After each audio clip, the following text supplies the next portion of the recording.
PTV, Telebisyon ng Bayan.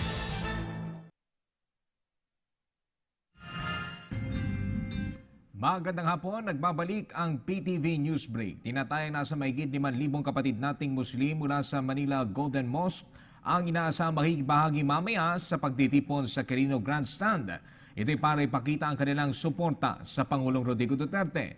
Ayon sa Administrator ng Manila Golden Mosque na si Haj Bebot Mali, buong suporta ng kanilang komunidad sa Pangulo sa kabila ng akusasyon ni Senador Antonio Trillanes IV at SPO3 Arthur Las Cañas na si Pangulong Duterte umano ang nasa likod ng pambobomba ng isang masjid sa Davao City noong alkalde pa ito. Gitna opisyal na hindi masisira ng mga akusasyon ng kanilang tiwala sa Pangulong Duterte.